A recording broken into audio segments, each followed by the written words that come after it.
Kaninang umaga, natanggap natin yung decision from the Court of Appeals. Nung final po natin ng petition, ito ay bumagsak sa Special First Division from the Supreme Court, no? Dahil sa tatlo yung membro, originally tatlo ang membro ng division, at ang rule ho sa Court of Appeals ay kinakailangan, ang division, kailangan bumoto unanimously. Okay? So nung binasa po natin yung decision, ito po ay inisyu ng Special Division of 5. Naging 5 po yung membro ng Court of Appeals Division na nag-desisyon dun sa kaso. Dahil hindi unanimous yung decision ng Special First Division, 3 sila. 2 po dun sa division ay bumoto na i-grant yung petition at i-dismiss i-release yung 43 at i-dismiss yung kaso sa kanila. Pero dahil merong isang justice ng Court of Appeals na hindi pumayag dun sa ganung opinion, ay nag-create ng Special Division of 5. At nung nagkaroon na nga po ng botohan dun sa Special Division of 5, ay majority ang decision ay i-dismiss yung petition. Basically po, ano yung laman nung decision ng Court of Appeals, no? Balikan ko lang po. Yung aming pong petition for habeas corpus, ang tinutuntungan po niyan ay lahat ng mga blatant violations ng constitutional rights ng 43. Simula nung makuha yung search warrant, nung in-implement yung search warrant, at nagplant ng evidence, at simula nung inaresto yung 43 at i-detain sa Camp Kapinpin, at even while nandun sila sa Camp Kapinpin ay continuous yung kanilang violations ng kanilang constitutional rights. Kaya po ang sabi natin, dahil dun sa mga violations na kinumit simula umpisa pa lang, dun sa pagkuha pa lang ng search warrant hanggang sa kasalukuyan, ay walang jurisdiction ang Regional Trial Court dahil null and void lahat ng proceedings. At dahil dito, kinakailangan sana ay i-dismiss ng Court of Appeals yung mga cases against them at in order na i-release sila. Subalit po yung laman ng decision ng Court of Appeals ay tinuntungan lamang niya yung decision, yung current jurisprudence na ipinasa pa noong panahon ni dating Pangulong Marcos. Ito yung Ilagan versus Enrile na doctrine, na kung saan once na nag-file ng information sa court, ay magiging moot and academic yung habeas corpus petition.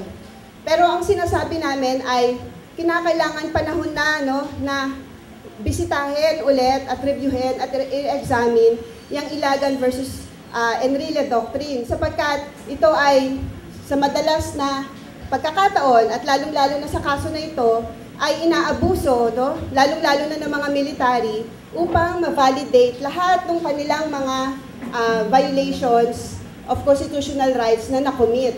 So, unfortunately ho, ay walang courage, no, yung Court of Appeals to look into dun sa mga constitutional violations at sabihin na kailangan i-release yung 43 at ibasura yung mga cases against them. Sapagkat gano'n lamang po kasimple yung nilalaman ng desisyon ng Court of Appeals. Sinundan lamang niya kung ano yung desisyon dun sa Ilagan versus Enrile, na dahil meron na daw information na nakafile sa RTC ng Morong, ay kinakailangan yung 43 ay doon na sa RTC ng Morong humingi ng mga remedies dahil nandun na daw yung kaso.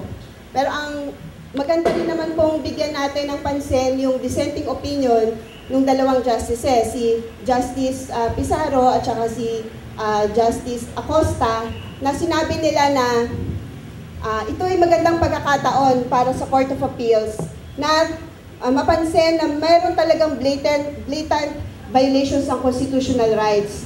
At dahil dun sa blatant violations ng constitutional rights, yung dahilan kung bakit nag-file ng information sa court ay null and void lahat ng proceedings. And therefore, yung RTC ay walang jurisdiction para dinggin yung kaso. Dahil, kumbaga lahat ng evidence na present para mag-submit, para ma-file yung information ay tinatawag nating fruits of the poisonous tree, no? Yung mga ebidensya ay hindi admissible dahil ito ay mula sa isang ang source nito ay poisonous, no? Hindi admissible. So, yun sana ang tiningnan o sana ang maging majority, tiningnan ng majority members ng Special Division of 5. Unfortunately, hindi ganon yung kanilang tinuntungan. At dahil dito, dahil lang lamang dun sa ganong batayan, dinismiss nila yung petition for habeas corpus at sinabi nila na ang dapat na magkaroon ng jurisdiction ay yung regional trial court.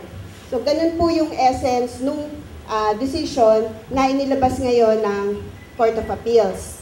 Kami po, mga lawyers, at saka yung mga petitioners, nagpaplano na umakyat sa Supreme Court by filing an appeal sa Supreme Court para questionin yung naging desisyon ng Court of Appeals.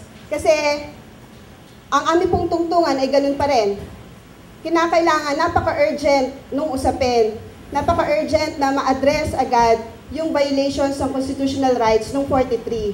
At kung ibababa pa ito sa Regional Trial Court, ay uulitin lamang, mas mapapatagal pa yung violations ng constitutional rights. In the first place, ang Court of Appeals ay dapat tiningnan niya na ito dahil obligasyon niya itong tingnan ito.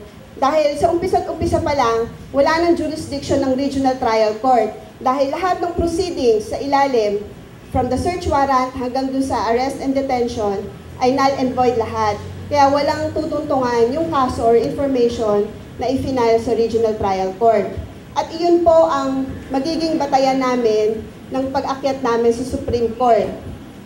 Hihingin din namin na panahon na siguro, sa ngayong panahon na kung saan napaka-blatant ng violations ng constitutional rights, maraming extrajudicial killings and forced disappearances na nangyayari, ay panahon na rin na i-revisit yung Ilagan versus Enrile Doctrine at hihingin din namin yun sa Supreme Court upang sa ganon ay hindi na rin ito magamit at maabuso pa ang gamit nito ng mga state forces katulad dito sa kaso na ito na ginagamit upang ma-validate or ma-legalize yung lahat ng mga violations na nakomit nila dun sa mga detainees.